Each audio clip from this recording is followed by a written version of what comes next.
嗨，大家好，我是薇薇，今天我们来做葱油鸡，下面就跟我一起开始吧。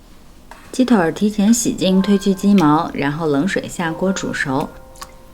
下入姜片，倒上黄酒，开大火煮至沸腾，再转小火焖煮15分钟。煮好后放入加冰的纯净水中降温，这样鸡肉吃起来更加清爽滑嫩。接下来开始准备做葱油，锅中加入多点食用油，用小火烧至微热，然后下入葱白、洋葱和姜片，保持低油温翻炸5分钟左右。炸制的过程中要不停地搅动，把葱料都炸匀炸透。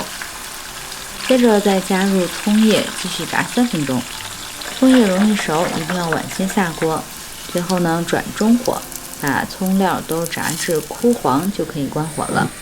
注意不要炸焦糊了，会影响香味儿。放凉后再倒入瓶中，方便使用。接着我们来调个经典的浇汁儿，碗里放上葱花、姜汁儿、盐、白糖，再加些生抽、香醋，最后淋上葱油，搅拌均匀就好了。鸡肉没有经过调味，都是靠这个汁儿来提味的，所以味道可以稍微重一点。不放心的话，可以提前尝尝咸淡。这个葱油用来调菜拌面都非常香，经常下厨的小伙伴一定要备上哦。鸡腿呢已经冷却了，戴上手套，把肉一片片的剥下来。大家可以看到鸡肉非常的油润滑嫩，而且没有血水，说明煮制的时间刚刚好。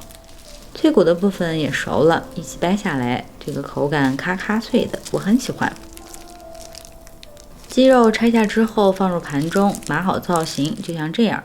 淋上调好的浇汁儿，今天的这道懒人版的葱油鸡就完成啦，简单吧？你可一定要试试哦。好，这道葱油鸡已经上桌了，下面我们赶紧尝尝吧。哇，这看起来太诱人了吧！用爱烹饪，用心品味，我是薇薇。喜欢我的视频，不要忘了关注、点赞、转发，谢谢支持，下回见喽！又是下酒菜啊，咸香咸香的，光这个葱油就在嘴里面滑来滑去的那种滑嫩感。